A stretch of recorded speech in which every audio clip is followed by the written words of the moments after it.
I'm Corbett Wall with DV Auction, here with the cattle market summary for the week ending August the 17th. I want to thank everybody for wishing me happy birthday. I kind of baited y'all into doing that, and that wasn't right, but on the last visit, but had a lot of calls, a lot of texts, and a ton of messages on Facebook and YouTube and things like that, and I really appreciate it. And there's so many of you guys that that I consider good friends, and actually wouldn't know you if I ran into you, but that doesn't mean that I don't think any less of you. And I appreciate everybody that decides to spend a little bit of their time with me here and there through the weeks, finding out what the market's doing. And I guarantee I'm sincere as I can be about these markets, and I appreciate everybody that listens.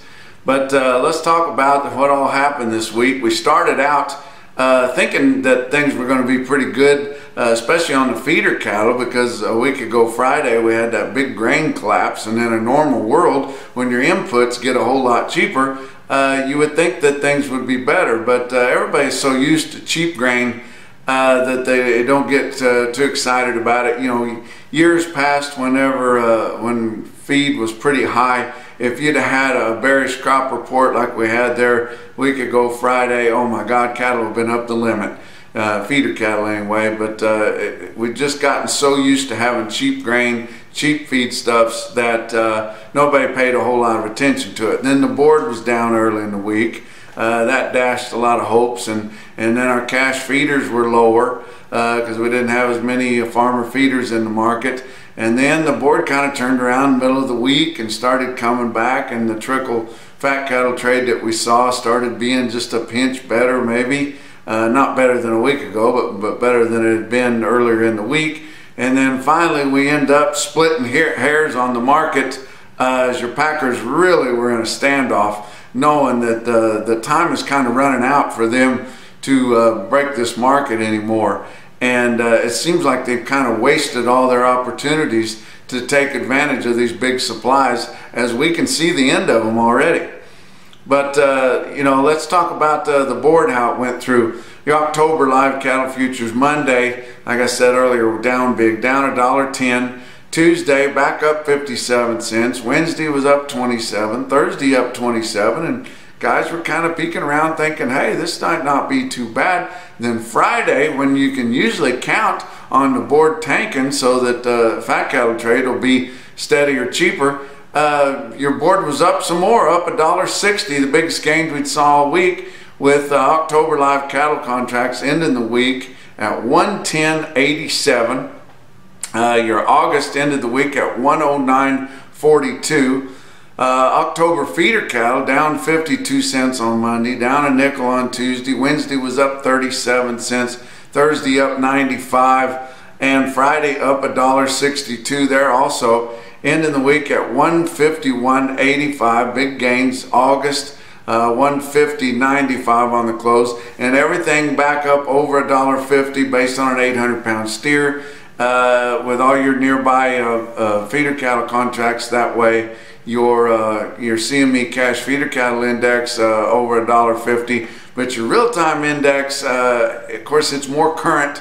It got the full jolt of the lower feeder cattle this week, and it's slightly under $1.50, as is always up to date, and more so influenced by your Southern Plains sale barns that report, because we get all the information in there.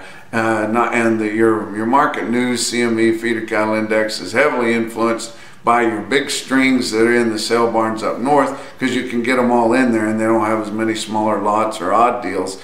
But we get everything with your real-time index, because it's all automated, and sometimes market news just decides not to cover a sale, which they did with St. Joe this week. Even though they had a decent run for the summertime, they just decided to punt the report, even though they got a whole office full of so-called supervisor reporters sitting over there just a few miles away.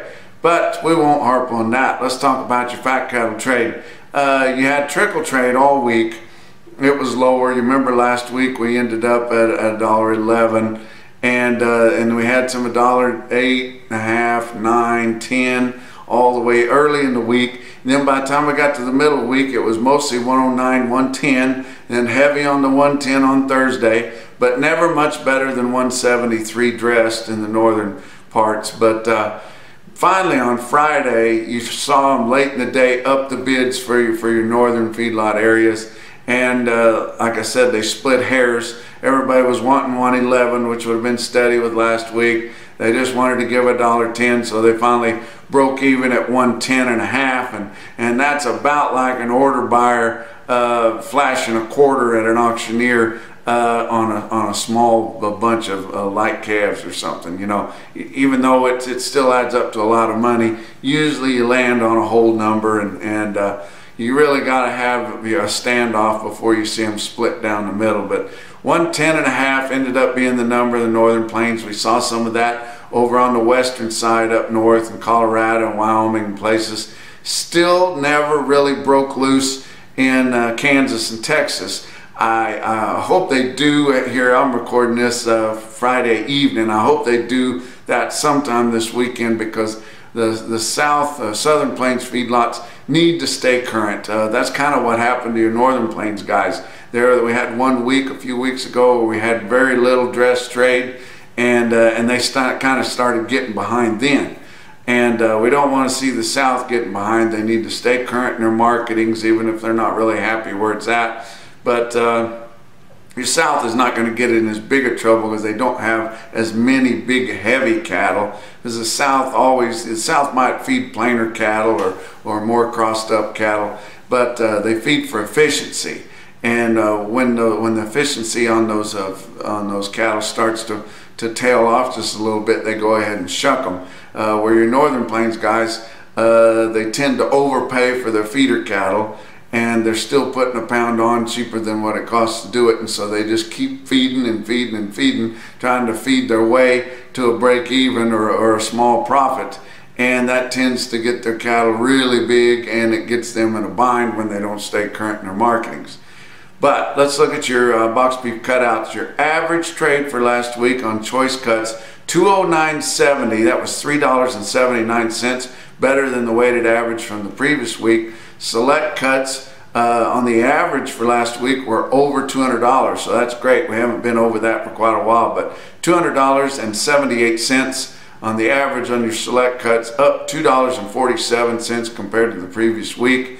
We had a choice select spread just under $9, but if you looked at Friday's close, which is the most current, your cuts on both sides were higher, and your spread between choice select was almost $10.50. So we're really seeing people coming in for those rib primals as we're getting back into the part of the year where guys can stand to go out on the deck or on the back porch or the backyard or wherever your grill's at, and grill without dying of a heat stroke. And we're starting to get ramped up for Labor Day grilling and things like that. So we've got really good demand for our more expensive cuts, and whenever they buy those, they're going to want to buy the choice. You don't want to go out on purpose and buy select steaks or no rolls, because you're not going to enjoy that. It takes a whole lot more preparation to enjoy your eating experience on those lower grade cuts. But let's look at your slaughter for last week. It really ramped up there at the end of the week, and then having a great Saturday of 67,000 head estimated for Saturday, which is bigger than what we've seen for a few weeks. But 660,000 for the week, that's huge, that's great. That's 15,000 more than last week and 25,000 more than the same week a year ago. Packers are making good money, you know, so supposedly around 200 bucks a head, so why not harvest as many of them as they can? But let's look at your feeder cattle markets there. At the end of the week, your real-time index was at 147.77, just under 148, which was actually for Friday up 67 cents with some good sales on Friday.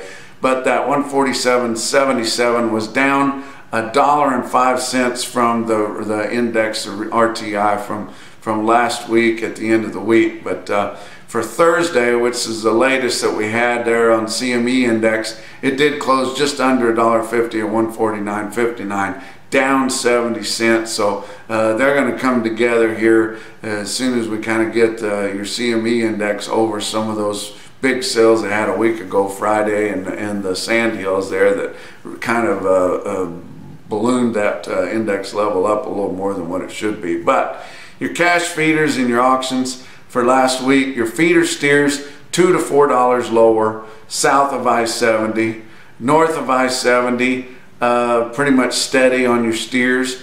Your heifers were steady all the way around because down in the southern plains your heifer market was quite a bit better as it rebounded from last week or the previous week when all the farmer feeders came down into the southern plains to buy some cattle to take back up to the corn belt with them, and they didn't buy any of the heifers or very many of them, didn't push on them. So the heifers were not as good the previous week, and then they kind of rebounded because everybody noticed that and it corrected itself pretty fast. Your southeastern calf market for shipped in calves coming back west was lower last week, steady to $4 lower. But your big feeder cattle did see some recovery late in the week, and it was better on Friday than it was all through the week. So we should come into this week with some rebounding to do, especially on your Monday sales. They were down quite a bit last Monday, and we should, even just to get back to where they need to be, they're going to have to be a couple bucks higher, and maybe they could be a little better than that. But let's look at an individual quote.